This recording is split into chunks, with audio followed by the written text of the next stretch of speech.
Somewhere in the cotton belt of central Alabama, courthouse records from 1848 contain an entry that clerks reportedly tried to burn 3 separate times. The document describes a transaction that violated no law, yet sparked such scandal that 2 families abandoned estates worth over $40,000, a fortune that would exceed $2 million today. What made this legal arrangement so disturbing that grown men refused to speak its details aloud? The answer involves a father's desperation, a daughter deemed worthless by every standard of her society, and a decision that would ultimately claim 11 lives across 2 counties. The truth was deliberately obscured, witness testimony contradicted itself under obvious pressure, and certain pages of the investigation were removed so cleanly that archivists believe it was done by someone with access to government files. Before we continue with the story of what happened on the Yancey plantation that spring, I need you to do something. Subscribe to this channel and hit that notification bell so you never miss stories like this. And tell me in the comments, what state are you watching from? I always wonder where our audience discovers these forgotten chapters of American history. Now, let me tell you about Catherine Yancey and the bargain that would haunt Alabama for generations. The scandal that would eventually destroy the Yancey name began with something far more ordinary. A girl nobody wanted. The Yancey plantation occupied nearly 800 acres along the Cahaba River in that fertile stretch of Alabama, where cotton grew so thick it looked like snow had settled permanently across the fields. By 1848, the state had been transformed by King Cotton, with plantations spreading like a stain across former Creek and Choctaw lands. The Yancey family had arrived in 1832, part of that first wave of settlers who saw opportunity in the forced removal of native peoples. They'd built their fortune on cotton, their great house on slave labor, and their reputation on the kind of respectability that required constant, exhausting maintenance. Thomas Yancey owned 43 enslaved people, a number that placed him firmly in the planter class, but well below the aristocratic tier he desperately wished to join. His wife had died, giving birth to their only child, Catherine, in 1828. The girl had grown up surrounded by wealth, but touched by something that made that wealth meaningless, a visible difference that marked her as fundamentally unsuitable for the only role her society offered women of her class, marriage. Catherine had been born with a severe port wine birthmark that covered the entire left side of her face, a deep purple stain that extended from her hairline to her jaw. In an era when physical perfection in women was considered evidence of moral purity and any deviation suggested divine judgment, Catherine's appearance marked her as unmarriageable. It didn't matter that she could read Latin, that she played piano beautifully, or that she possessed her mother's sharp intelligence and dry wit. In the marriage market of antebellum Alabama, she was worthless. Thomas had tried. Between 1844 and 1847, he'd arranged meetings with 7 potential suitors, each encounter ending in humiliating rejection. The last, a widower from Mobile, desperate enough to consider a bride with a substantial dowry, had taken one look at Catherine and announced he'd rather remain alone than bind himself to a woman who bore the devil's thumbprint. Catherine had been 20 years old then, sitting in her father's parlor in a dress that cost more than most Alabama families earned in a year, while a man evaluated her like livestock and found her wanting. After that, something had broken in Thomas Yancey. Neighbors noticed he stopped attending church socials, stopped discussing his daughter's prospects, stopped pretending the situation would somehow resolve itself. Catherine, for her part, retreated into the vast Yancey house, spending her days in the library or the music room, visible to the enslaved people who served her, but increasingly invisible to white society. The plantation itself ran on the labor of men and women whose names appeared only in Thomas's ledgers and whose lives were valued solely in terms of their productivity. Among them was a man called Samuel, though his African name had been beaten out of him years before he arrived at the Yancey place. Samuel stood 6 feet 4 inches tall, possessed physical strength that made him invaluable during harvest, and demonstrated intelligence that Thomas found both useful and unsettling. Unlike most enslavers, Thomas had allowed Samuel to learn carpentry, reasoning that a skilled slave increased the property's value. It was a purely economic calculation, the kind Thomas excelled at. What Thomas didn't know, what he couldn't know, because the barrier between master and slave prevented such knowledge, was that Samuel and Catherine had been conducting careful, sporadic conversations for nearly 2 years. It had started innocuously enough. Catherine reading aloud in the library, Samuel repairing a window frame, both pretending the other wasn't there, while Catherine's voice filled the room with words from books Samuel wasn't supposed to understand. Over time, these accidental encounters became less accidental. Catherine would mention which room needed repairs. Samuel would work slowly, listening. They never spoke directly, never acknowledged the growing understanding between them. But by early 1848, they'd developed something that terrified them both, a genuine connection across a divide their society insisted was absolute. This was Alabama in 1848, a place where the entire social structure depended on maintaining strict boundaries between white and black, free and enslaved, male and female. The state had laws governing every possible interaction, each one designed to prevent exactly what was developing between Catherine and Samuel. For a white woman to acknowledge attraction to an enslaved man wasn't just scandalous, it was literally unthinkable, a transgression that could only be understood as insanity or moral corruption, requiring the most extreme correction. But Thomas Yancey was beginning to think the unthinkable, driven by desperation that had been building for years. He was 53 years old, watching his daughter approach 30 with no prospects, knowing that when he died, she'd be alone in a world that had no place for unmarried women without families to protect them. His brother had already made clear that Catherine would not be welcome in his household. The family reputation, he'd said, couldn't withstand the burden of housing a spinster who served as a visible reminder of bad blood.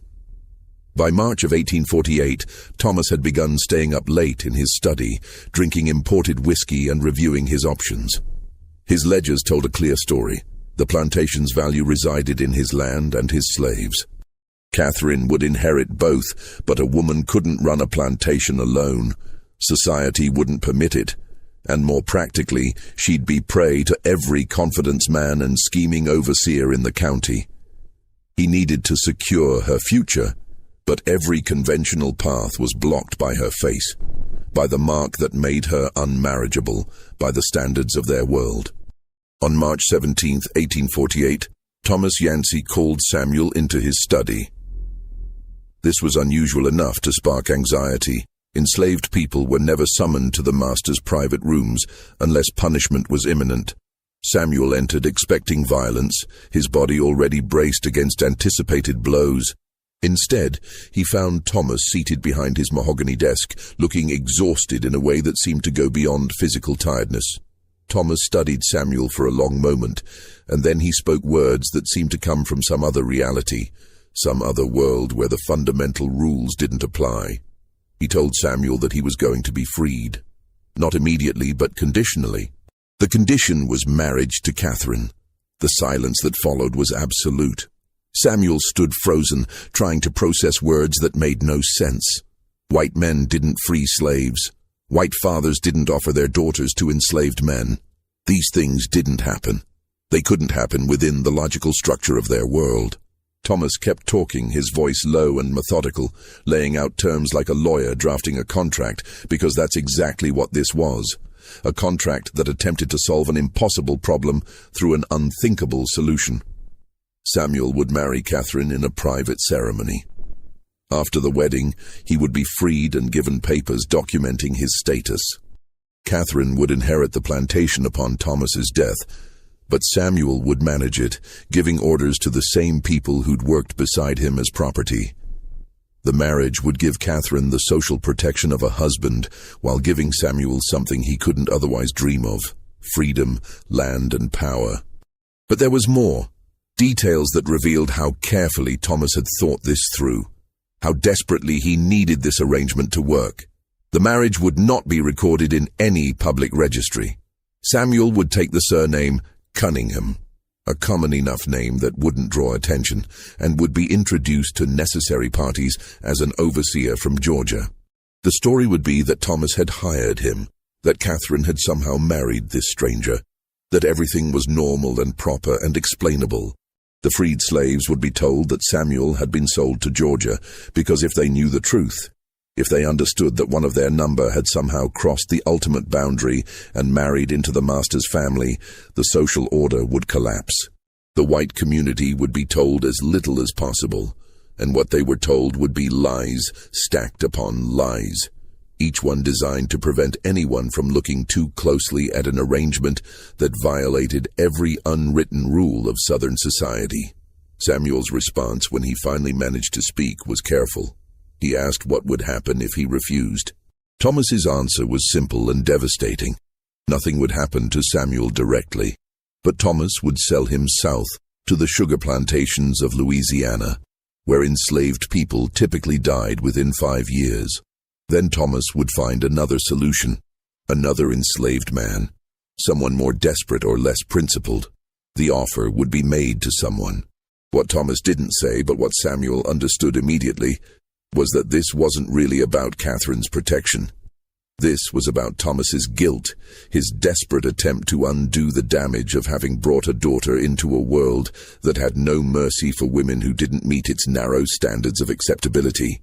Thomas was trying to buy his way out of his failure as a father, using the one currency he had, a slave's freedom, in exchange for taking responsibility for a woman nobody else would have. Samuel asked for time to think. Thomas gave him until sunset. Then he dismissed Samuel with a wave of his hand, the same gesture he'd used 1,000 times before, as if they'd just discussed crop rotation or fence repairs, instead of fundamentally rewriting the rules of their world. Samuel walked out of that study and directly to the carpentry workshop, where he stood among wood shavings and half-finished furniture, trying to make sense of what had just been offered. Freedom, marriage to a white woman, land, power over people who'd shared his bondage. Everything he'd dreamed of, wrapped in a package that felt wrong in ways he couldn't quite articulate. He thought about Catherine, about the woman he'd been carefully not thinking about for 2 years, about conversations they'd never quite had, and feelings neither could acknowledge. He thought about what it meant to be freed, but only conditionally, only as a favor granted by a desperate father rather than a right claimed by a human being. He thought about explaining to his mother, to his sister, to everyone he'd known in bondage, that he was leaving them behind for a white woman's bed. When Samuel met Catherine that evening, a meeting Thomas had arranged in the library, the room where their strange connection had first developed. She was standing by the window with her back to the door, her posture rigid with tension. She turned when he entered, and for the first time they looked directly at each other without pretense, without the careful fiction that had governed their previous encounters. Catherine spoke first, her voice steady despite the color rising in her unmarked cheek. She told him that she knew what her father had proposed. She also told him, with the brutal honesty of someone who'd spent years being evaluated and rejected, that she understood this arrangement, offered him something valuable, while giving her something she'd never expected to have. She wasn't naive enough to call it love or even real marriage. She called it what it was, a transaction that might benefit them both if they could find a way to make it work. But then she said something that revealed she'd been thinking about this possibility longer than Samuel had, working through implications he was still processing. She told him that if he agreed, he needed to understand what he'd be taking on. He'd be freed, yes, but into a position of permanent suspicion. He'd have papers documenting his status, but those papers would always be questioned by white men who'd assume they were forged. He'd have authority over the plantation's enslaved population, but that authority would come with hatred from people who'd see him as a traitor, as someone who'd literally slept his way into the master's house. He'd be neither truly white nor comfortably black, trapped in a middle space that would make him a target for violence from all directions. She also told him, with a directness that bordered on cruel, that she didn't expect love. She didn't expect him to want her or desire her. or feel anything beyond the necessary civility required to maintain appearances. What she offered was partnership, a working arrangement between two people society had decided were worthless, finding a way to survive in a world that had no place for either of them. Samuel's response, when it came, was equally direct. He told her he'd agree on one condition: that whatever happened between them, whatever arrangement they made, she would never use her whiteness as a weapon against him. He'd seen what happened when white women accused black men of impropriety, seen men hanged for misunderstandings or deliberate lies, and he wouldn't put himself in that position without assurance. He needed her word that she'd never threaten him, never use the power her skin color gave her to control or punish him. Catherine gave her word. They shook hands, a formal gesture that sealed an utterly informal, completely illegal, thoroughly scandalous agreement. Then Samuel went to find Thomas and give his answer. The wedding took place 3 days later in Thomas's study, with only the three of them present. A Methodist circuit rider, who owed Thomas a substantial gambling debt, performed the ceremony, reading the words quickly and leaving immediately afterward without recording anything in his usual ledger. Thomas had paid him $50, an enormous sum, for his silence and his forgetfulness. Samuel became Samuel Cunningham Freeman, and Catherine Yancey became Catherine Cunningham, wife of a man whose freedom was exactly 20 minutes old. Thomas gave Samuel his papers that same night, documents that described him as born free in Georgia, sold south by destitute parents, and recently purchased his own freedom through years of skilled labor. The documents were elaborate lies, expensive forgeries that Thomas had commissioned months earlier, suggesting this solution had been in development longer than Samuel had realized. The story given to the enslaved community was simple. Samuel had been sold to a cotton factor in Mobile, a common enough occurrence that nobody questioned it. The story given to white neighbors was barely more complicated. Thomas had hired an overseer from Georgia, a skilled carpenter who'd helped Catherine with renovations. They'd somehow developed affection, married quickly, and Catherine would remain on the plantation under her husband's management. It was unusual but not impossible, scandalous but not illegal, strange but technically explainable. What nobody explained was why Thomas Yancey, known for his careful maintenance of respectability, would allow such a hasty marriage. What nobody questioned was how a carpenter from Georgia had accumulated enough money to present himself as respectable husband material. What nobody examined too closely was whether Samuel Cunningham's papers were genuine, or how he'd learned to read, or why he sometimes forgot to respond to his new name. The first month passed in careful routine. Samuel moved into the main house, into rooms that had been prepared for him, sleeping initially in a separate bedroom because neither he nor Catherine were ready for the intimacy their marriage theoretically sanctioned. He began managing the plantation's operations, giving orders to people who'd worked beside him weeks earlier, trying to maintain authority while handling the constant, quiet resistance that comes from subordinates who know exactly where you came from. Catherine retreated further into the house, appearing only when necessary, letting Samuel present himself as the public face of the plantation's management. They had dinner together each evening, formal meals where they discussed crop yields and repair schedules and everything, except what they were actually doing, what line they'd actually crossed. The enslaved population knew something was wrong. They didn't know what. The story of Samuel's sale had been accepted because there was no reason to question it, but they recognized that the power dynamics had shifted. The white overseer Thomas had employed for years had quit abruptly, citing health reasons, but really because he refused to take orders from a man he suspected wasn't quite white enough to hold authority. A new overseer was hired, a drifter from Mississippi, who asked no questions and enforced discipline with casual brutality that Samuel found stomach-turning but couldn't quite prevent, without revealing the fragility of his own position. By summer, the arrangement had settled into something almost functional.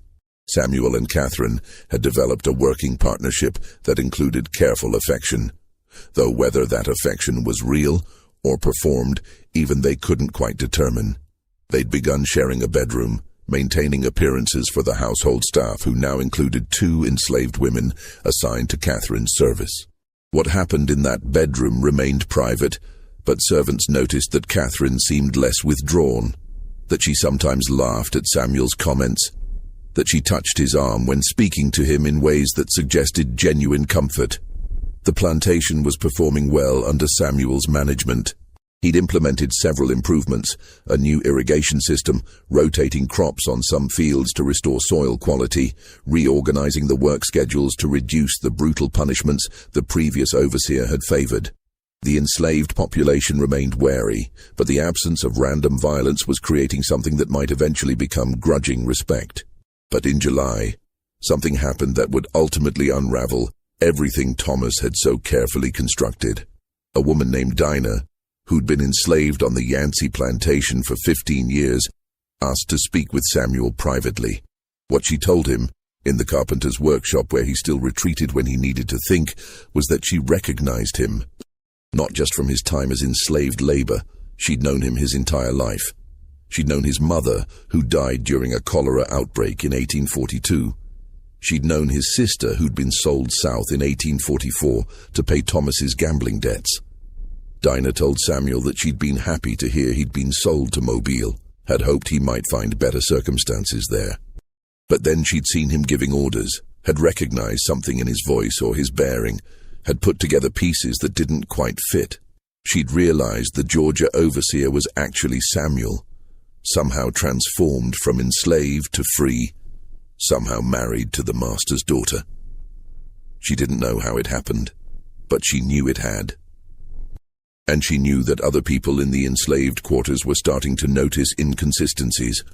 The way Samuel knew too much about the plantation's history, the way he sometimes slipped into familiar patterns with people he supposedly didn't know, the way Catherine looked at him with something that seemed like genuine affection, rather than the careful tolerance white wives typically showed hired overseers. Dinah told Samuel that she wouldn't reveal his secret, but she also told him that secrets like this one couldn't last, that someone else would figure it out eventually, and when they did, the consequences would be catastrophic. For him, for Catherine, for Thomas, and probably for everyone in the enslaved quarters who'd be suspected of helping conceal the truth. Then Dinah asked Samuel a question that revealed she understood the moral complexity of his situation better than he did. Did his freedom, his marriage to a white woman, his position of relative power, did any of it justify abandoning the people he'd left behind? His sister was still enslaved, still suffering, still property. His mother's grave was unmarked in the corner of the field where enslaved people were buried without ceremony. And here he was, playing master, giving orders to people who could have been his family, protecting his own comfort by maintaining the system that had destroyed everything he'd loved. Samuel had no answer. He told Dinah that he'd think about what she'd said, that he appreciated her discretion, that he understood her anger. Then he asked her to keep quiet a while longer, just until he could figure out what to do. That evening, Samuel told Catherine everything. He told her about Dinah's recognition, about the growing suspicion in the quarters, about the fundamental instability of their arrangement. He also told her about his sister, about the guilt that had been eating at him since he'd accepted freedom, while leaving behind everyone he'd known in bondage. Catherine's response revealed something about her own moral development over those months. She told Samuel that she'd been thinking about the same problem, about the injustice of their arrangement, about how her safety had been purchased with his complicity in enslaving others. She'd been raised to accept slavery as natural and right, but living with Samuel, talking with him as an equal, had made those beliefs impossible to maintain. She proposed something that would either solve their problem or destroy them entirely. They should free Thomas's enslaved people, not all at once. That would attract immediate attention and probably violence, but gradually, through sales to buyers in northern states who'd immediately free them, through claims that certain individuals had earned freedom through exceptional service, through quiet manipulation of documents and careful transportation to places where they could disappear into free black communities. It was illegal, dangerous, and likely to result in their economic ruin if they succeeded, and their execution if they were caught. But Catherine argued that they'd already crossed so many lines, had already violated so many fundamental rules of their society, that this violation at least served a moral purpose, rather than just protecting their own comfort. Samuel pointed out the obvious problem. Thomas was still alive, still owned the enslaved population, still controlled the plantation. They couldn't act without his knowledge, and Thomas had shown no indication that he felt any moral qualms about slavery itself. His gesture toward Samuel had been personal and pragmatic, not ideological. Catherine's response was simple. They needed to convince Thomas, or they needed to wait until he died and then act immediately on her inheritance. Either way, they needed to prepare, identify safe destinations, make contacts with underground networks that helped escaped slaves reach freedom, build up enough cash reserves to fund transportation. Over the following weeks, Catherine and Samuel began their careful planning. They couldn't discuss it openly, couldn't write anything down, couldn't involve anyone else without risk. But they began making quiet inquiries, testing whether certain boundaries could be pushed, seeing how far they could go without triggering suspicion. In September, Thomas Yancey collapsed during supper. The local physician diagnosed him with heart disease, told him he had perhaps 6 months to live, and recommended rest and minimal exertion. Thomas took the news with surprising calm, as if he'd been expecting it, as if this was just one more piece of bad fortune to be managed. What Thomas didn't expect was how his declining health would shift the power dynamics he'd so carefully balanced. As he grew weaker, Samuel and Catherine assumed more complete control of the plantation. The enslaved population began to understand that Samuel wasn't just an overseer serving at Thomas's pleasure. He was going to be the permanent master after Thomas died. This realization created new tensions, new questions about what Samuel's authority might mean for them. In October, a man calling himself a slave catcher arrived at the plantation, claiming he was tracking a fugitive who matched Samuel's description. He had papers, he said, suggesting that a slave matching Samuel's age and appearance had escaped from a plantation in Georgia 3 years earlier. The papers were obvious forgeries, the dates didn't match, the physical description was too vague, but they didn't need to be convincing. They just needed to be plausible enough to create doubt. Samuel showed the man his freedom papers, the elaborate forgeries Thomas had commissioned. The slave catcher examined them, noted several details that seemed unusual, and suggested that perhaps the matter should be brought before a local magistrate for verification. Catherine intervened, offering the man $50 to verify his records more carefully. The man counted the money, smiled, and left without another word. They'd been extorted, not investigated. But the incident revealed how vulnerable Samuel's position really was.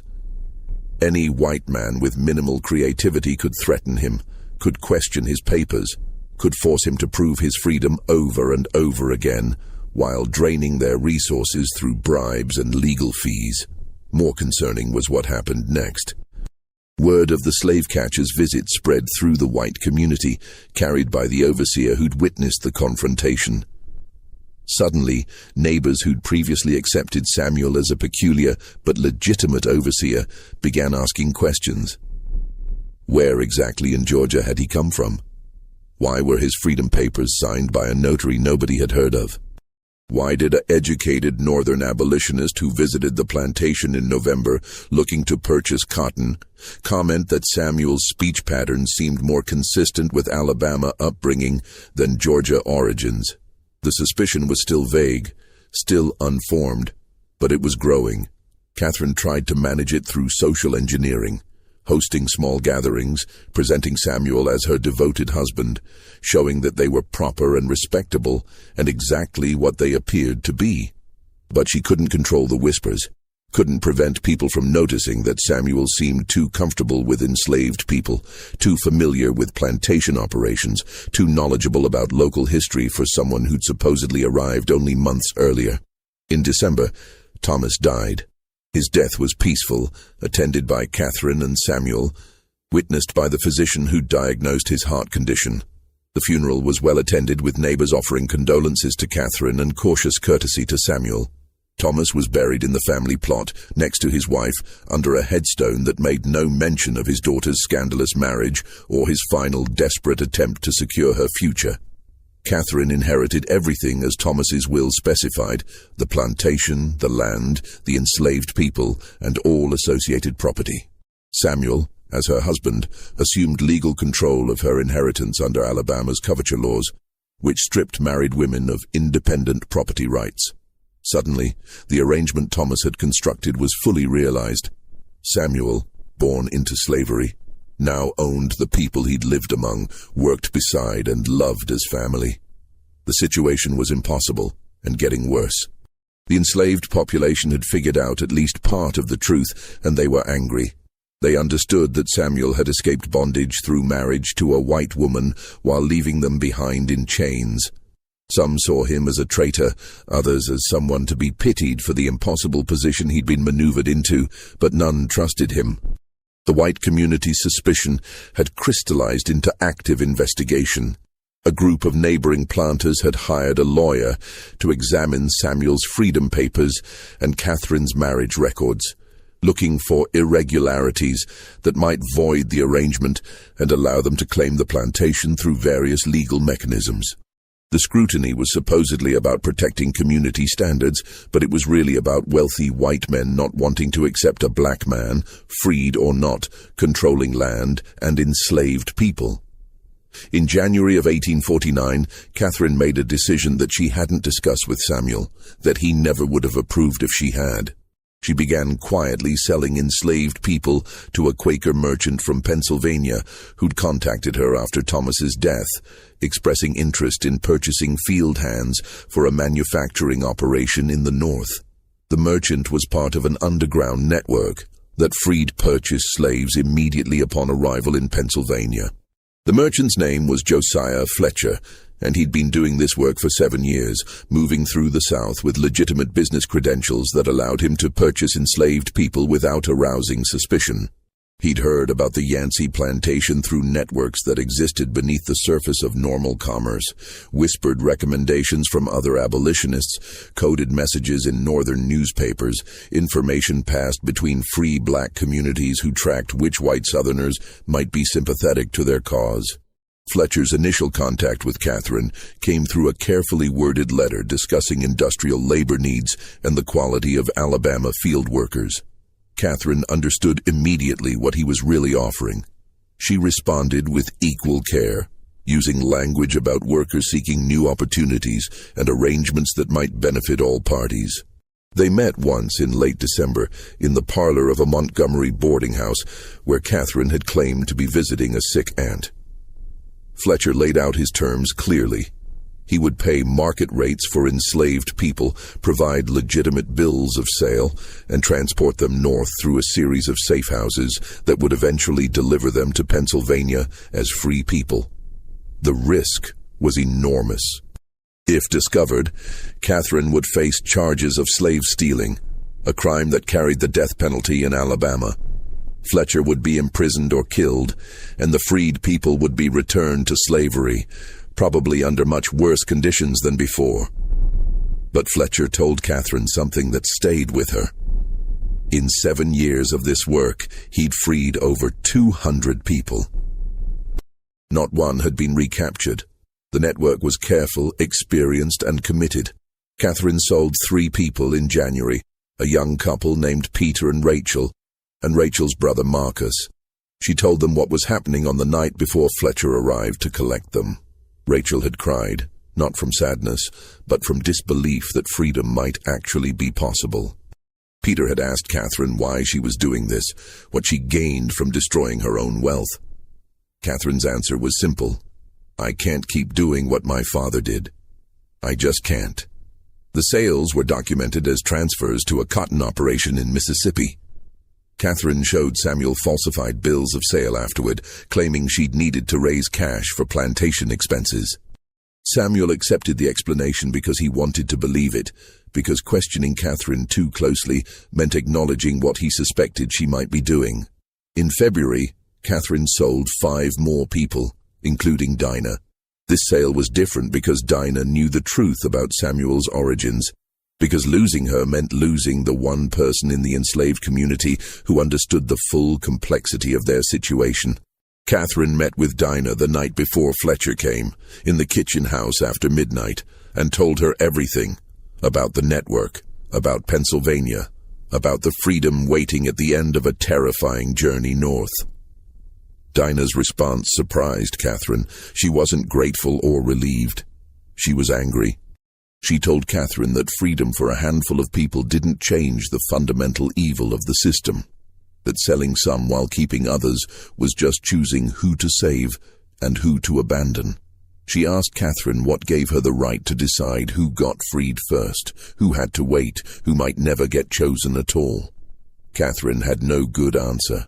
She told Dinah that she was doing what she could, that freeing everyone at once would trigger immediate investigation, that gradual sales were the only way to avoid detection. Dinah replied that gradual sales meant someone always remained enslaved, someone always drew the short straw, someone always had to watch others leave for freedom while staying behind in bondage. They argued for over an hour, voices rising despite the need for secrecy, each woman defending a position that made sense from her perspective, but looked monstrous from the others. Finally, Dinah told Catherine she'd accept freedom because refusing it wouldn't help anyone, but that Catherine shouldn't expect forgiveness or gratitude for fixing a problem white people had created in the first place. The conversation shook Catherine badly. She'd been thinking of herself as morally courageous, as someone taking real risks to do the right thing. Dinah's anger forced her to recognize that her courage still came from a position of power, that even in liberation, she was exercising control over black lives, deciding fates according to her own judgment, rather than allowing people to determine their own paths. But she continued the sales, accelerating them through March and April, 7 people in March, 9 in April. Each sale followed the same pattern. Late-night conversation revealing the truth. Emotional reactions ranging from joy to suspicion, to Dinah's angry acceptance, Fletcher's arrival with cash and forged documents, and then the careful journey north beginning with a wagon ride to Montgomery, disguised as a normal commercial transfer. Samuel discovered the plan in late April when a woman named Sarah told him what was happening. Sarah had been selected for the next group leaving in May, and she'd come to Samuel because she had a question. Should she trust Catherine? Or was this some elaborate trap designed to identify people willing to escape so they could be punished as examples? Sarah's suspicion made sense. Enslaved people lived in constant awareness that trust could be weaponized against them, that apparent kindness might be a test designed to justify cruelty. She'd seen people punished for expressing desire for freedom, had watched the system turn slaves against each other through strategic rewards and punishments. Why should she believe that Catherine Yancey's daughter was actually helping rather than gathering evidence of disloyalty? Samuel's response revealed how much he'd changed over the past year. He told Sarah the truth about his own origins, about his marriage to Catherine, about Thomas's desperate solution and its unexpected evolution into something resembling genuine partnership. He told her that he'd been born on this plantation, that his mother was buried in the unmarked cemetery past the south field, that he understood her suspicion because he'd lived with the same fear every day of his enslaved life. Then he told her that yes, she should trust Catherine, that the risk was real, but so was the offer of freedom, that he'd stake his own life on Catherine's sincerity. He also told her something more complicated, that Catherine was doing this partly out of genuine moral conviction and partly out of guilt, and that those motivations were so tangled together that probably Catherine herself couldn't separate them. But the motivation mattered less than the result, and the result was freedom for people who'd never expected to taste it. Sarah left that conversation planning to accept Catherine's offer, but Samuel remained troubled, not by the plan itself, but by his exclusion from it. Catherine had been making these decisions alone, taking enormous risks without consulting him, operating as if his partnership in their marriage didn't extend to matters this serious. That night he confronted her. The argument that followed was the first real fight of their marriage. Samuel accused Catherine of treating him like a child, of making decisions that affected both of them without seeking his input. Catherine responded that she'd been protecting him, that if the plan failed she wanted him to be able to claim ignorance, to have a chance at survival even if she was caught. Samuel shot back that her protection was just another form of control, that she was still thinking like a white woman managing black lives rather than a partner sharing power with an equal. Catherine countered that his freedom was less than a year old, that he was still learning to navigate a world where white authorities looked for any excuse to re-enslave black men, that her caution was realistic rather than condescending. They circled each other's arguments for hours, voices rising and falling, each one speaking truths that hurt, because they exposed ongoing inequality in a relationship they'd both wanted to believe was genuinely equal. Finally, exhausted, they reached an agreement. Samuel would become fully involved in planning future sales. They'd make decisions together, and they'd accept that their partnership was still developing, still learning how to navigate the impossible position Thomas had created for them. Over the following months, Catherine and Samuel worked together to accelerate the sales. They grew bolder, selling people in larger groups. The plantation's enslaved population dropped from 43 to 22 by August, then to 15 by October. Each sale required careful planning, coordinating with Fletcher's travel schedule, creating plausible documentation, preparing people for the dangerous journey north, and managing the reactions of those who remained behind. Watching others leave for an uncertain freedom while their own liberation remained theoretical. The emotional toll was crushing. Catherine and Samuel were essentially playing God, choosing who got freed and in what order. They tried to prioritize families, to keep people together rather than separating them. But logistics didn't always allow for ideal choices. Sometimes they had to send individuals alone because Fletcher could only transport small groups safely. Sometimes they had to delay freeing someone because that person's sudden absence would draw too much attention. The people who remained grew increasingly resentful. They understood what was happening. The attempted secrecy had failed completely, and they watched their community dissolving as others disappeared north. Some were grateful to Catherine and Samuel, seeing them as liberators working within impossible constraints. Others saw them as arbitrary rulers, deciding fates according to unknown criteria, no better than the slave-owning class they'd supposedly rejected. One man named Isaiah confronted Samuel in August, demanding to know why he'd been passed over 3 times while others were freed. Samuel's explanation, that Isaiah's carpentry skills made him valuable to maintaining plantation appearances, that his absence would trigger investigation, sounded like justification for exploitation, even though it was technically true.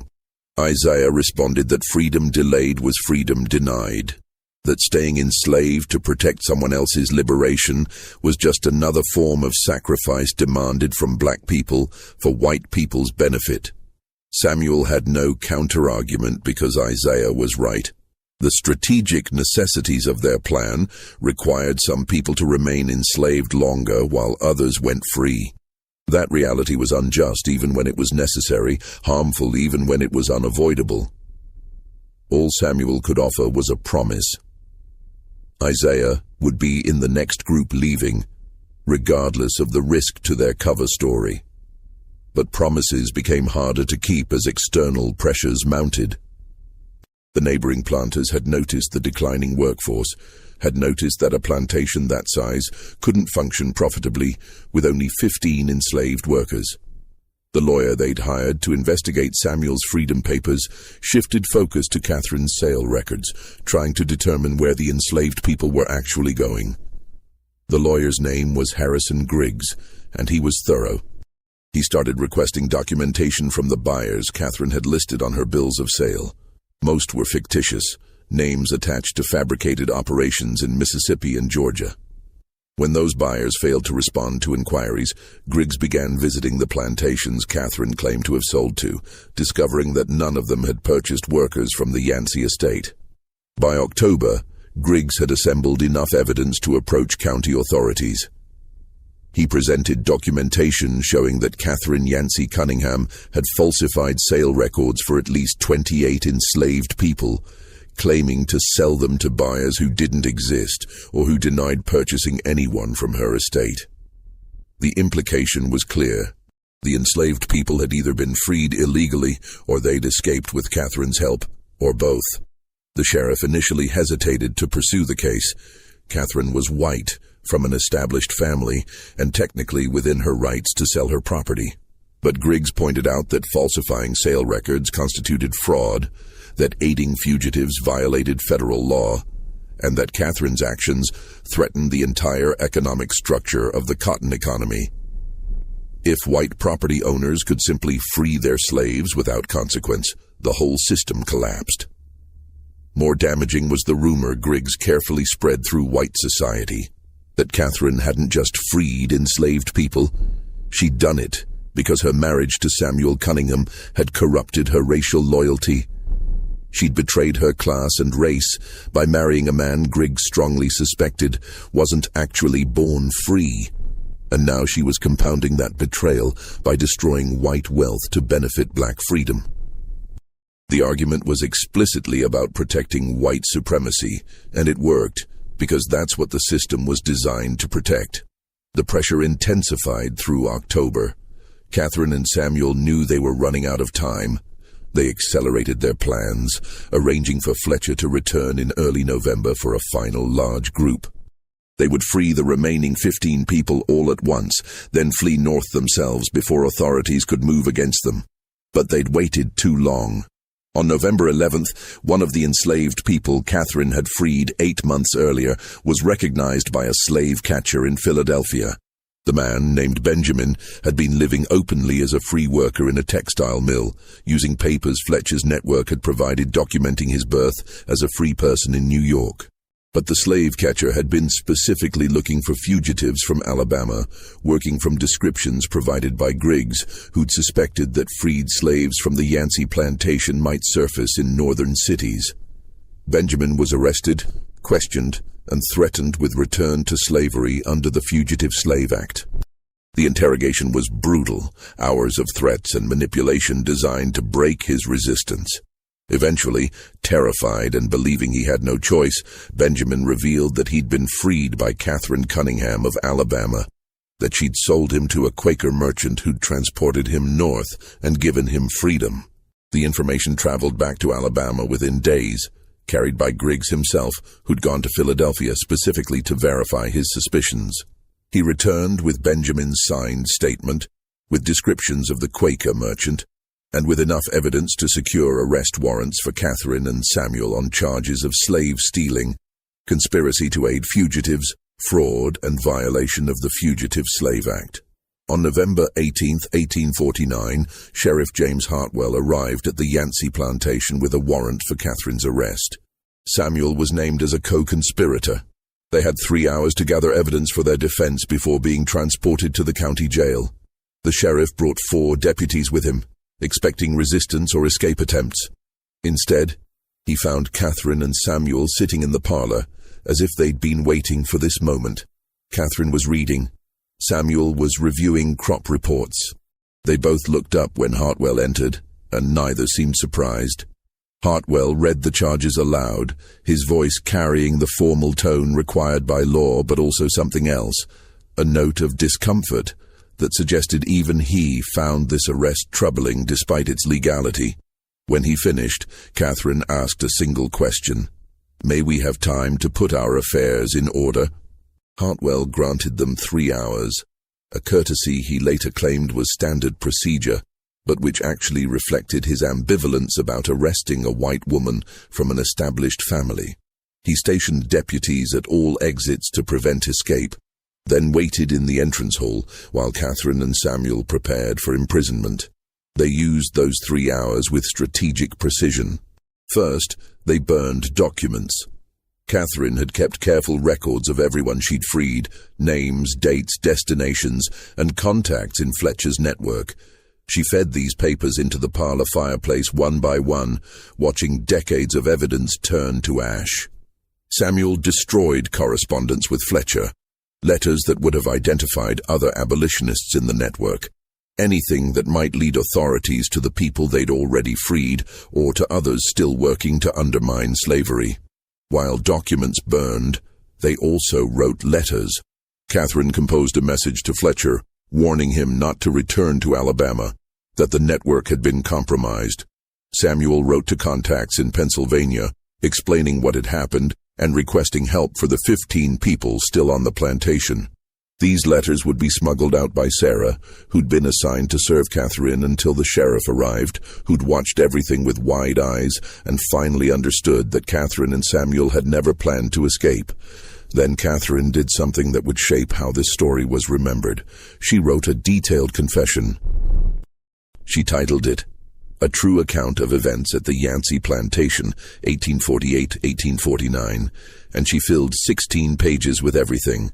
Thomas's arrangement of her marriage to Samuel, Samuel's origins as an enslaved person on the plantation he'd briefly owned, their decision to use her inheritance to free people rather than profit from their bondage, the network that had helped them, the reasons they'd violate, laws they'd been raised to consider sacred. The confession was remarkable for its honesty and its careful legal positioning. Catherine took full responsibility for every decision, describing Samuel as someone who'd questioned her choices more often than he'd supported them. This was partly true. Samuel had been more cautious than Catherine throughout their liberation efforts, but it was also strategic positioning designed to protect him from the harshest consequences. More significantly, Catherine's confession explored the moral reasoning behind their actions. She wrote about growing up believing slavery was natural and right, about how marriage to Samuel had forced her to see enslaved people as fully human rather than property, about the impossibility of maintaining her old beliefs while sharing daily life with someone who'd experienced bondage. She described the gradual moral awakening that had led to her decision to free people, framing it not as political activism, but as personal moral necessity. The confession also contained Catherine's interpretation of her father's final act. She argued that Thomas had arranged her marriage to Samuel out of desperation, yes, but also out of some dim recognition that the racial boundaries their society maintained were artificial and cruel.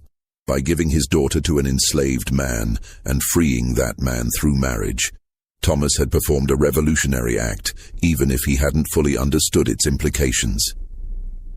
Catherine suggested that her subsequent actions were simply following her father's logic to its natural conclusion. If racial boundaries could be crossed in marriage, why not in other areas of life? This interpretation was generous to Thomas, who'd probably just been solving a personal problem rather than making a political statement. But Catherine needed her confession to reach audiences who might be sympathetic, and framing her actions as filial duty rather than radical activism made them more palatable to readers who respected family loyalty even when they opposed abolition. When Catherine finished writing, she signed and dated the confession, then gave it to Dinah with specific instructions. The document should remain hidden unless Catherine and Samuel were executed. If they died, Dinah should give the confession to Northern journalists or abolitionists who might use it to argue against slavery. If Catherine and Samuel somehow survived, the confession should be destroyed to protect the people mentioned in it. Catherine also gave Dinah something else, papers documenting her freedom, backdated to look like Thomas had freed her before his death. The papers were obvious forgeries. Catherine wasn't skilled at legal documentation, but they might provide some protection if Dinah could escape north before authorities examined them too closely. Along with the papers, Catherine gave Dinah $50, the last of the cash reserves she hadn't spent on freeing people. Dinah accepted the papers and money with the same complicated expression she'd worn months earlier when Catherine first told her about Fletcher's network. It was gratitude mixed with anger, appreciation mixed with resentment, acknowledgement that Catherine was trying to help, tempered by awareness that this help came from someone who'd inherited the wealth and power that had enslaved Dinah in the first place. Their final conversation was brief. Dinah told Catherine that she'd keep the confession safe, that she'd honor Catherine's instructions about when to release it. Then she said something that seemed to cost her significant effort. "You did better than most. That matters, even if it wasn't enough." Catherine had no response to that. She just nodded, then turned away before emotion could overwhelm the careful control she'd been maintaining since Sheriff Hartwell arrived. Samuel spent his final hours in freedom, walking the plantation grounds, saying goodbye to places that held complicated memories. He visited the field where his mother was buried in an unmarked grave, standing for long minutes in silence over ground that held people who died in bondage, whose names were forgotten, whose lives were reduced to entries in Thomas Yancey's ledgers. He visited the carpenter's workshop, where he'd first processed Thomas's impossible offer, where he'd learned to be free while surrounded by enslaved people, where he'd built furniture for a house he'd once served. He also spoke with each of the 15 people who remained enslaved on the plantation, apologizing for failing to free them before being caught, trying to explain why some had been freed while others remained. These conversations were painful for everyone involved. Some people accepted his apology with grace, understanding that Catherine and Samuel had done more than most white Southerners would ever consider. Others responded with bitterness, pointing out that Samuel's apology meant nothing while they remained in chains. Isaiah, the carpenter who'd confronted Samuel months earlier about being passed over for freedom, had the hardest words. "You got to be free for a year. Got to live in the big house, give orders, sleep beside a white woman, and pretend you were just as good as any white man. That's more than most of us ever get. So don't apologize for getting caught. Apologize for believing that temporary freedom was enough, that freeing some of us justified leaving others behind." Samuel tried to explain that he'd always planned to free everyone, that getting caught had interrupted the process rather than ending it. But Isaiah cut him off. "Plans don't matter. Results matter, and the result is that 28 people are free and 15 are still slaves, and you're acting like you did something noble instead of just choosing who to save and who to abandon." The accusation stung because it was fundamentally true. Samuel and Catherine had chosen who got freed and in what order, making decisions that determined who would taste freedom and who might die enslaved. Those decisions had been necessary. Freeing everyone at once would have triggered immediate investigation. But necessity didn't make them just. It just made them required. When the 3 hours expired, Sheriff Hartwell found Catherine and Samuel waiting in the entrance hall, dressed for travel, carrying nothing except a small bag containing clean clothing. They went peacefully to the wagon that would transport them to the county jail, climbing in without protest or dramatic statements. As they left, Sarah and several other enslaved people watched from the windows of the main house, their expressions unreadable.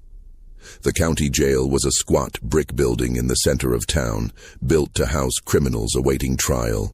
Catherine and Samuel were placed in separate cells initially, county policy dictating that men and women be housed apart. But after Catherine's lawyer, a young man named Douglas Kemp, who'd been appointed because Catherine had spent all her money freeing people, argued that separating a married couple served no purpose, they were moved to a larger cell they could share. The cell was 10 feet by 12 feet, with a single barred window, 2 narrow beds, and a bucket for sanitation. It was cleaner than cells used for black prisoners, who were typically held in a basement area with no windows and minimal ventilation. Even in jail, racial hierarchy persisted. They spent their first night in silence, each processing what was coming. The trial would be perfunctory, the evidence against them was overwhelming, and neither planned to deny what they'd done. The sentence would almost certainly be death. Alabama law prescribed execution for slave stealing, and what they'd done was textbook violation of that law. Catherine broke the silence around midnight, speaking into the darkness of their cell. "Do you regret it?" Samuel's answer came after a long pause. "I regret that we didn't move faster. I regret that 15 people are still enslaved because we were too careful, too worried about getting caught. But I don't regret trying."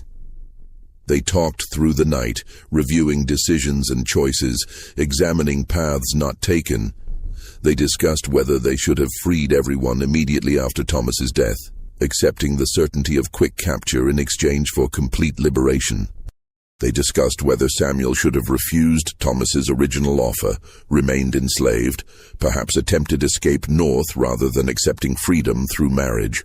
These conversations were ultimately pointless. The past couldn't be changed, but they needed to process their choices, needed to examine whether they'd done the right things or just the expedient things, needed to determine whether their actions had been genuinely moral or just selfishly disguised as morality. Around dawn, Catherine articulated something both of them had been thinking but neither had said aloud. "We're going to die because we tried to be good while trapped in something evil. And the evil will continue after we're dead, and the people we freed might be recaptured, and everything we tried to do might end up meaning nothing." Samuel's response was quiet but firm. 28 people got to taste freedom. That's not nothing. Even if they're all recaptured tomorrow, they'll have had days or weeks or months of being free. They'll have known what it feels like to make their own choices, to walk away from cruelty, to imagine futures they control. That matters, even if it doesn't last. It was the most optimistic thing either of them could say, and it barely qualified as optimism. But it was what they had. The hope that brief liberation was better than no liberation, that trying and failing was better than never trying at all. The trial began on November 27th, 9 days after their arrest. The prosecution was handled by District Attorney Marcus Wellesley, an ambitious man who saw this case as an opportunity to demonstrate his commitment to protecting slavery against internal threats. His opening statement framed Catherine and Samuel not just as criminals, but as traitors to their race and region, people who'd violated sacred trusts to serve an agenda that would destroy Southern civilization.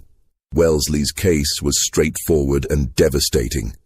He presented Catherine's falsified sale records, testimony from Harrison Griggs about his investigation, and Benjamin's statement from Philadelphia describing how he'd been freed. He called neighboring planters who testified about the suspicious decline in the Yancey plantation's workforce. He presented expert testimony from a document examiner who identified multiple forgeries in Catherine's bills of sale. Most damaging was Wellesley's presentation of evidence about Samuel's true origins. He called witnesses from the enslaved community who testified that Samuel had been born on the Yancey plantation, that he'd lived as an enslaved person until late 1848, that his sudden transformation into Samuel Cunningham, freeman from Georgia, had been implausible and suspicious. He presented Thomas Yancey's ledgers, showing Samuel listed as property worth $1,200 through 1848, then mysteriously absent from subsequent records. Wellesley argued that Samuel's freedom papers were fraudulent, that his marriage to Catherine was therefore invalid, and that his entire legal existence was built on forgery and deception. This argument had significant implications. If Samuel had never been legitimately freed, then his marriage was void, which meant Catherine's inheritance was still legally hers alone, which meant Samuel could be re-enslaved, and Catherine could be prosecuted without the complication of having a legal husband. The defense strategy was minimal and ineffective. Douglas Kemp, Catherine's appointed lawyer, tried to argue that she'd been manipulated by Samuel, that she'd been seduced or coerced into betraying her race and class. The argument was offensive. It relied on racist assumptions about black men as dangerous corrupters of white women. But it was the only defense that might save Catherine's life. Catherine refused to support it. When Kemp called her to testify in her own defense, she systematically destroyed his strategy by taking full responsibility for every decision. She testified that the idea of freeing enslaved people had been hers, that Samuel had initially opposed it as too dangerous, that she'd made all final decisions about who would be freed and when. She described Samuel as a cautious partner who'd questioned her judgment more often than he'd encouraged her actions. Her testimony was essentially a confession, delivered clearly and without apparent remorse. She explained her moral reasoning, describing how marriage to Samuel had forced her to recognize enslaved people as fully human, how she'd come to believe slavery was fundamentally evil regardless of its legality, how she'd decided to use her inheritance to free people rather than continue profiting from their bondage. When Wellesley cross-examined her, he tried to characterize her actions as irrational, as evidence of mental instability requiring treatment rather than punishment. Catherine rejected this framing completely. She insisted that her actions had been entirely rational, that freeing enslaved people was the logical conclusion of recognizing their humanity, that what appeared insane was actually the system that treated people as property. The exchange between Catherine and Wellesley became heated, with Catherine refusing to accept his characterization of slavery as natural or her actions as criminal in any meaningful moral sense. At one point, Wellesley asked her directly, "Do you not recognize that your actions violated the laws of Alabama and the United States?" Catherine's response was clear. "I recognize that they violated those laws. I don't recognize those laws as just. There's a difference." The courtroom erupted at this statement, with spectators shouting condemnations and the judge pounding his gavel for order. When silence was restored, the judge warned Catherine that continued defiance would result in contempt charges. Catherine said nothing more, but she'd made her position clear. Samuel's defense followed a different strategy. His lawyer, Martin Chase, was a more experienced attorney who'd agreed to take the case because he found it legally interesting rather than out of any sympathy for abolitionism.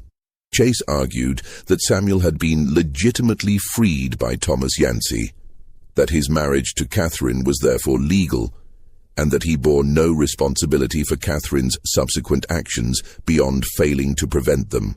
The argument attempted to create separation between Samuel and Catherine, positioning him as a bystander to her crusade rather than an active participant. It might have worked if Samuel had supported it, if he'd been willing to claim ignorance or helplessness. Instead, when Chase called him to testify, Samuel destroyed the defense just as thoroughly as Catherine had destroyed hers. Samuel testified that he'd known about Catherine's plan to free enslaved people, that he'd actively participated in arranging sales and coordinating with Fletcher's network, that he'd made crucial decisions about who would be freed and in what order. He described the agonizing process of choosing between liberating some people quickly versus moving slowly to avoid detection. He acknowledged the terrible calculus they'd engaged in, deciding that 15 people remaining enslaved while 28 went free was preferable to all 43 remaining in bondage forever. His testimony included something unexpected, a detailed explanation of what slavery had been like from inside, what it meant to be property rather than person, what it did to someone's soul to know they could be sold away from family or beaten for minor transgressions, or worked to death for another person's profit. The courtroom fell silent as Samuel described these experiences, not because listeners were sympathetic, but because they were shocked that an enslaved person, or formerly enslaved person, or whatever Samuel was, would dare speak such truths in open court. When Wellesley cross-examined Samuel, he focused on attacking Samuel's credibility, suggesting that a man born into slavery couldn't be trusted to tell the truth, that his testimony was inherently suspect because of his racial inferiority. Samuel responded to these attacks with calm precision, pointing out the contradiction in Wellesley's argument. If enslaved people were too inferior to be trusted as witnesses, how could they be held legally responsible as criminals? The question was rhetorical, but it highlighted an inconsistency in Southern legal thinking. The system wanted enslaved people to be simultaneously less than human for purposes of denying rights and fully human for purposes of enforcing punishment. Samuel's question forced the court to confront that inconsistency, even if no one acknowledged it openly. The trial lasted 3 days total. On the afternoon of November 29th, the jury retired to deliberate. They returned 2 hours later with guilty verdicts on all charges: slave stealing, conspiracy, forgery, and fraud. The judge asked if either defendant wished to make a statement before sentencing. Catherine declined. Samuel stood and said simply, 28 people are free because of what we did. That's all the statement I need to make. The judge sentenced them both to death by hanging, to be carried out within 30 days, the minimum time required by Alabama law to allow for appeals. He also ordered that after execution, their bodies be buried outside consecrated ground, that their graves remain unmarked, and that their names be struck from family records as punishment for betraying their race and society. They were returned to their cell to await execution. The date was set for December 27th, exactly 1 month after sentencing. For most of that month, they received no visitors except their lawyers, who made perfunctory appeals that were quickly denied. Douglas Kemp apologized to Catherine for his ineffective defense. Catherine told him there had been no effective defense possible, that the outcome had been predetermined by evidence and social necessity. During those final weeks, Catherine and Samuel settled into strange routines. They played cards with a deck provided by a sympathetic guard. They read books from a small library the jail maintained for prisoners. They talked about their childhoods, about memories and dreams, and all the conversations they'd never quite had during their brief marriage. They were, in some ways, more genuinely married in that cell than they'd been during their year of freedom, when they'd been so focused on liberation work that they'd barely had time to know each other as people. On December 20th, a week before their scheduled execution, something unexpected happened. Josiah Fletcher appeared at the jail, requesting permission to visit Catherine and Samuel as their spiritual advisor. The request was approved, condemned prisoners had the right to religious counsel, and Fletcher was allowed into their cell for an hour. Fletcher brought news from Pennsylvania. The 28 people Catherine and Samuel had freed were safe, scattered across multiple cities and towns, living under new names with documents identifying them as born free. Benjamin had recanted his testimony, claiming he'd been coerced and that his statement was false. Fletcher's network had helped him escape Philadelphia before Alabama authorities could reclaim him. More significantly, Fletcher had been organizing Northern support for Catherine and Samuel. Abolitionist newspapers had published articles about their case, framing them as martyrs to the cause of human freedom. Religious leaders had written letters to Alabama's governor requesting clemency. Pennsylvania's state legislature had passed a resolution condemning Alabama's prosecution of people whose only crime was recognizing the humanity of enslaved people. None of this would actually save them. Alabama wasn't going to release prisoners based on Northern outrage, but it meant their deaths would have meaning beyond their immediate circumstances. They would become symbols. Their story would be told and retold, and their sacrifice might inspire others to take similar risks. Fletcher also brought a request from Northern abolitionists. Would Catherine and Samuel agree to have their final letters published after their execution? The letters could reach audiences that needed to understand the moral bankruptcy of slavery, could humanize the abstract debates about bondage and freedom, could demonstrate that the system was so evil that even white Southerners who'd been raised to accept it sometimes came to recognize its fundamental injustice. Catherine and Samuel agreed. They spent the next several days writing letters that Fletcher would carry north, testimonies to be published after their deaths. Catherine wrote about her moral journey from accepting slavery as natural to recognizing it as evil, about the impossibility of being good within systems designed to make goodness impossible, about her hope that future generations would find better solutions than the ones available in 1849. Samuel wrote about what slavery had done to him and his family, about the permanent damage caused by treating humans as property, about the courage required to resist systems that claimed divine sanction and natural law as justification. These letters would eventually be published in multiple Northern newspapers, reaching thousands of readers and contributing to the growing abolitionist movement. But Catherine and Samuel would never know their impact, would never see how their words would be used to argue against the system that was about to kill them. On the evening of December 26th, the night before their scheduled execution, Catherine and Samuel were given their final meal. The jail provided better food than usual: roasted chicken, fresh bread, vegetables from local farms. They ate together, talking quietly about nothing in particular, avoiding discussion of what would happen in the morning. Around midnight, after the guards had completed their final rounds, Samuel asked Catherine the same question she'd asked him weeks earlier. "Do you regret it?" Catherine thought for a long moment before answering. I regret that we couldn't do more. I regret that 15 people are still enslaved. I regret that we're going to die before we're 30 years old. But I don't regret trying to be better than we were raised to be. They held each other through the remaining hours of darkness, waiting for dawn and what it would bring.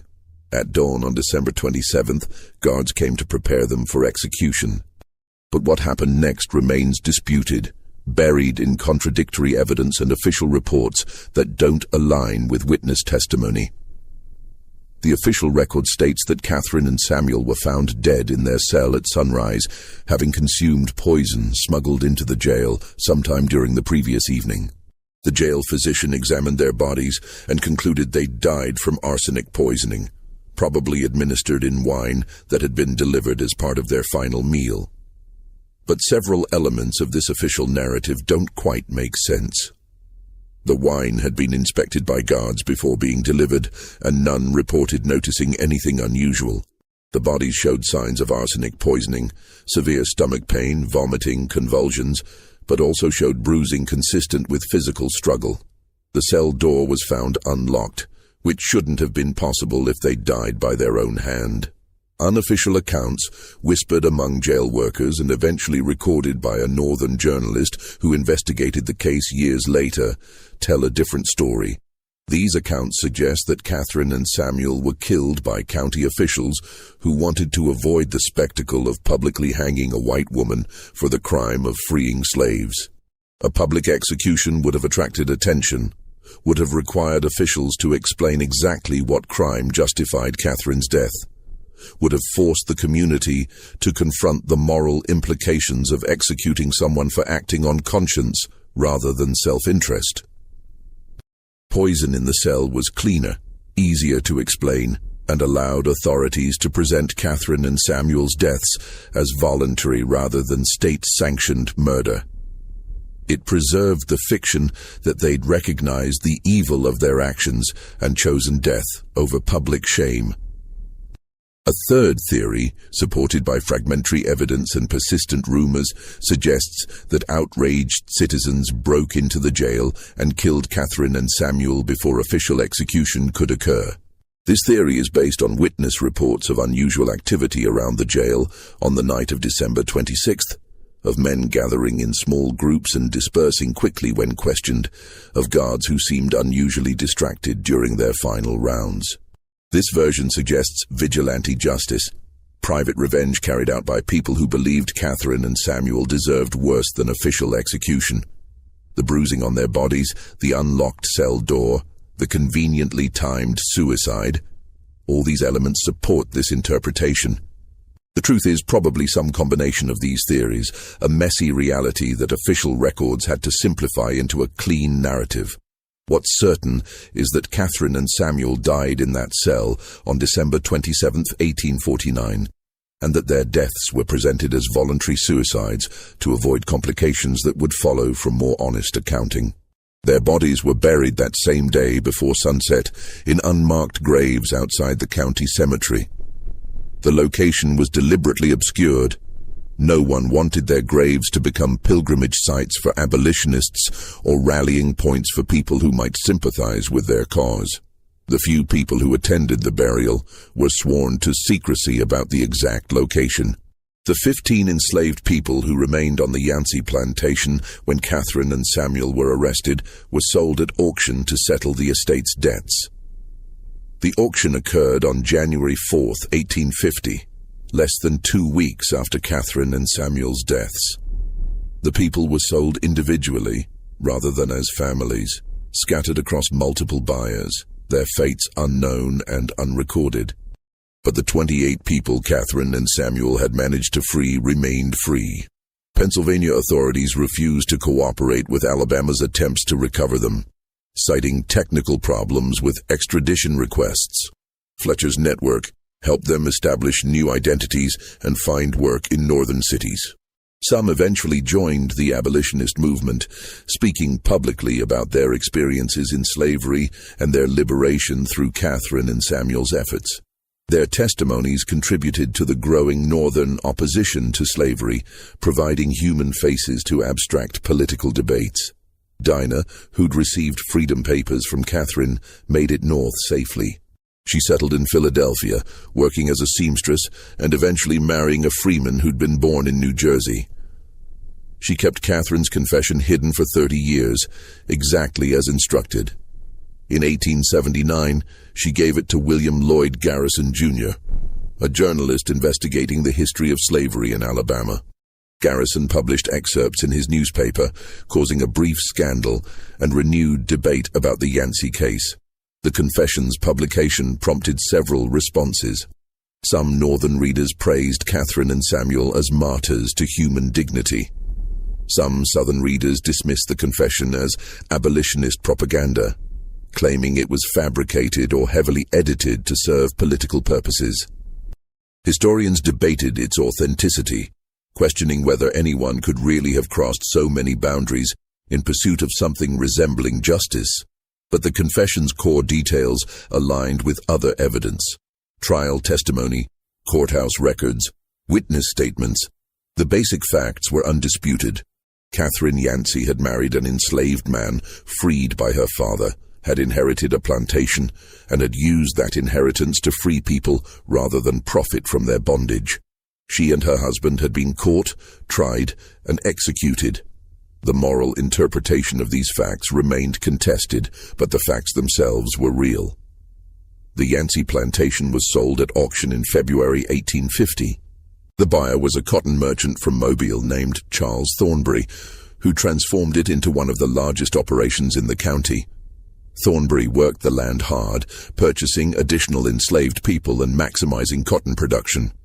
The plantation remained profitable until Union forces occupied the area during the Civil War, when enslaved people left en masse, making continued operation impossible. The main house burned in 1868 in a fire that was never properly investigated. Some blamed the fire on former enslaved people taking revenge on a site of their oppression. Others suggested it was burned by former Confederates angry about losing the war.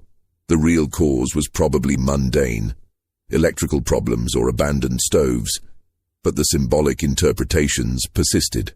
After the fire, the land was subdivided and sold to multiple buyers. The old Yancey plantation ceased to exist as a distinct entity, absorbed into other properties, erased from maps as a specific location.